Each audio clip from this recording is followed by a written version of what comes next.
पथ की पथिक कुशलता क्या जिस पथ पर बिखरे सूल ना हो, कि उस पथ की पथिक कुशलता क्या जिस पथ पर बिखरे सूल ना हो, उस नाविक की धैर्य कुशलता क्या जब धाराएं प्रतिकूल ना हो। नमस्कार साथियों, मैं दीपक गर्ग आपका स्वागत करता हूं GK with Deepak Garg YouTube channel पर। तो आज बहुत दिनों के बाद हम मुखातिब हो रहे हैं क्योंकि मेरा कुछ घरेलू काम आ गया था, तो मैं इस कारण यूट्यूब पर नहीं आ सका। तो अब से हम कंटिन्यू रहेंगे। संभवतः मैं कोशिश करूंगा कि रेगुलर वीडियो अपलोड रहे।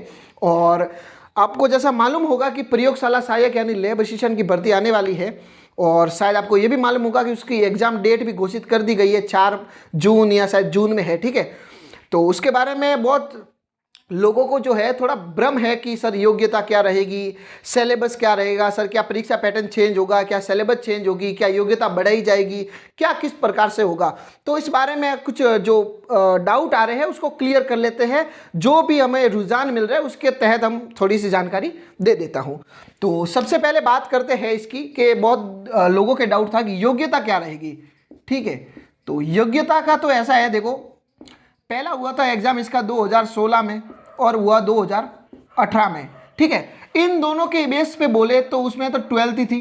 12th में कौन भर सकता है? बायो, मैथ्स और यानी साइंस स्ट्रीम वाला और एग्रीकल्चर वाला भी भर सकता है। ठीक है, तो उसके हिसाब से हम कह सकते हैं कि ये 12th तक ही रहेगी मैक्सिमम। लेकिन देखो ग्राम सेवक हुआ, एलडीसी हुआ और पटवारी भी हुआ, शायद इनको भी 18 के बाद ग्रेजुएशन कर दिया गया है। तो मे भी इसको भी ग्रेजुएशन कर सकते हैं, लेकिन 99% जो है 99% ये 12th ही रहेगी, ग्रेजुएशन नहीं होगी। ठीक है, लेकिन 1% हम कुछ कह नहीं सकते। अभी जो मैं बता रहा हूँ वो पुराने बेस पे बता रहा हूँ, एकदम 100% जानकारी आपको कोई नहीं दे सकता है। 100% जानकारी आपको तब ही मिलेगी जब नोटिफिकेशन जारी हो जाएगा। और अब जारी हो भी जाएगा और फरवरी के एंड तक मेरे हिसाब से नोटिफिकेशन जारी होना चाहिए, क्योंकि 3 महीने तो बचे हैं फिर। ठीक है, तो फिर अगर बात करें अपन सर कि पाठ्यक्रम क्या रहेगा, इसका जो सिलेबस है कि पाठ्यक्रम,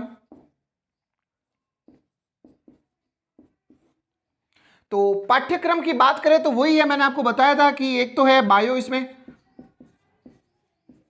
बायोलॉजी है, फिर एक केमिस्ट्री है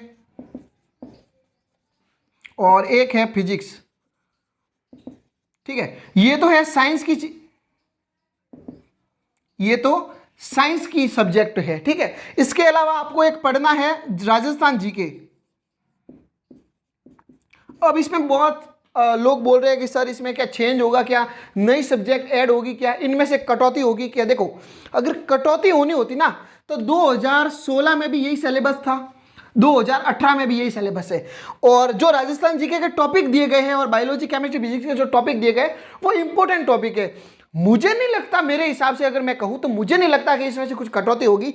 हाँ, ऐसा हो सकता है कि बाय चांस एक आधी सब्जेक्ट जुड़ जाए या कोई टॉपिक जुड़ जाए, लेकिन 99% जीके में तो मैं दावा ठोक सकता हूं कि सब्जेक्ट में या जीके के जो टॉपिक दिए है उसमें कटौती नहीं होगी 90%। ठीक है, कटौती नहीं होनी चाहिए और साइंस में भी नहीं होनी चाहिए, क्योंकि अच्छे अच्छे टॉपिक दिए गए हैं और आसान से हो भी सकते हैं। ठीक है, और हाँ सब्जेक्ट ऐड हो सकती है उसकी बात एक अलग है, या टॉपिक नया जोड़ सकता है या इंडिया जीके ऐड कर सकते हैं, उसका अभी तक कोई फिक्स नहीं है। कुछ कह रहे हैं कि कार्मिक विभाग ने बताया कि साइकोलॉजी भी ऐड होगी और इंडिया जीके भी ऐड होगा। ठीक है, लेकिन वो अभी तक पूर्ण रूप से स्पष्ट नहीं है। ठीक है, फिर हम बात करें परीक्षा पैटर्न, तो आपको पता ही है कि एक ही एग्जाम होगा जिसमें 2 खंड आएंगे, एक तो साइंस वाला और एक आएगा जीके का। ठीक है, तो ये तो थी जानकारी। और 4 जून को एग्जाम है या 3 जून को एग्जाम है, तो तैयारी में लग जाओ। ठीक है, अब सर हमारे यूट्यूब चैनल पर क्या होगा, तो देखो अपने जो यूट्यूब चैनल पर है अपन क्या करेंगे, जीके तो अपना चल रहा है। जीके तो मैं ये कह रहा हूं कि जो मैंने पढ़ाया है, जितना पढ़ाया है वो पढ़ लेना, उसके मुझे नहीं लगता कि उसके बारे में एक भी प्रश्न आएगा। ठीक है, अगर आएगा तो फिर किसी को नहीं आएगा। हाँ इतना बता देता हूं, आएगा तो मेरे में से आएगा, क्योंकि मैंने, आप पढ़ लो ना, आपको पता चल जाएगा। ठीक है, आएगा तो मेरे में से आएगा और नहीं आया तो फिर किसी को नहीं आएगा। ये तो संभवतः वही बात है कि रीट में आया था, जैसे कि वो उस मस्जिद के लिए कितने गांव दान में दिए, तो किसी के पढ़ाने के अंदर से नहीं आया तो आएगा। अगर बाहर से आएगा तो किसी को नहीं आएगा और अंदर से आएगा तो सबके नोट्सों में से आ जाएगा। ठीक है, अब अगर हम साइंस की बात करें कि सर साइंस की भी तो क्लासें लगाओ, तो जीके की तो लग रही है, अपने भूगोल चल रहा है, भूगोल तो अच्छा खासा हो गया है, हिस्ट्री भी हो रही है, आर्ट एंड कल्चर भी हो रही है। ठीक है, तो सर साइंस में से तो कुछ करवाओ। तो देखो मेरा विचार है, मैं बायोलॉजी करवाने का सोच रहा हूं। ठीक है, बायोलॉजी, तो अपन मेरे हिसाब से बायोलॉजी शुरू कर लेंगे और समय मिला तो हम केमिस्ट्री करेंगे, लेकिन वो भविष्य की बात है, ठीक है। लेकिन बायोलॉजी शुरू करने वाले अपन और अलग ढंग से अब शुरू करेंगे एक, जिससे आपको नोट्स बनाने में सहूलियत होगी, ठीक है। तो बायोलॉजी की एक इंट्रोडक्शन वीडियो तो मैं कल ही डाल दूंगा कि किस प्रकार से आपको पढ़ना है और क्या क्या होता है, छोटी सी 10 मिनट की वीडियो होगी, आप देख लेना। उसके बाद से हम एक अच्छा टॉपिक ले लेंगे और उसे नोट्स के जरिए पढ़ेंगे, यहाँ लिखा हुआ होगा और फिर आप समझना ऐसे कि एज इट इज आपको कॉपी में उतारना है, ठीक है। और साइंस भी मैं उस तरीके से करवाऊंगा। मेरी आदत है, या तो मैं कोई सब्जेक्ट पढ़ाता नहीं हूँ, और जब मैं पढ़ाता हूँ मैं तभी पढ़ाता हूँ जब मुझे उस सब्जेक्ट में मुझे अच्छी खासी नॉलेज हो जाता है। तो बायोलॉजी में इतनी लेट इसलिए शुरू किया कि अब जो पढ़ा रहा हूँ उतना पढ़ लेना, ठीक है। और जो भी मैं पढ़ाऊंगा दरअसल वो एनसीईआरटी के बेस पर होगा। किस बेस पे होगा?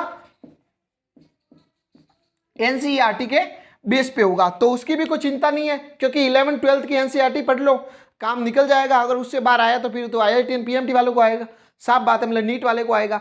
और ऐसा नहीं है कि सारे प्रश्न आते हैं, एक आधा प्रश्न तो हर एग्जाम में आता है, तो उसके लिए अपन तैयारी नहीं कर रहे। जो बाकी बचते हैं प्रश्न 45 सवाल, उनके लिए तैयारी कर रहे हैं, ठीक है। तो दबा के तैयारी कीजिए, मैं बायोलॉजी शुरू कर दूंगा और अच्छी खासी शुरू हो जाएगी, टेंशन ना लो। और नोट्स के जरिए हम पढ़ाऊंगा, और नोट्स की व्यवस्था अपने टेलीग्राम ग्रुप है जिसका नाम है जीके विद दीपक गर्ग, वहां पर मैं नोट्स डाल दिया करूंगा, ठीक है। तो वहां से नोट्स ले लेना, या वरना यहां भी मैं नोट्स के जैसा ही पढ़ाऊंगा और नोट्स के जैसा ही लिखा हुआ आएगा, यहां से भी आप उतार सकते हो, ठीक है। तो ये हुई लैब असिस्टेंट की जानकारी। मेरे को बहुत दिन हो गए थे, मैंने कहा नहीं आए तो आ जाते हैं, क्योंकि मेरे को भी अच्छा लगता है जैसे कि, ठीक है। तो फिर मिलते हैं नेक्स्ट वीडियो में, तब तक के लिए धन्यवाद और पढ़ते रहिए और मस्त रहिए, ठीक है।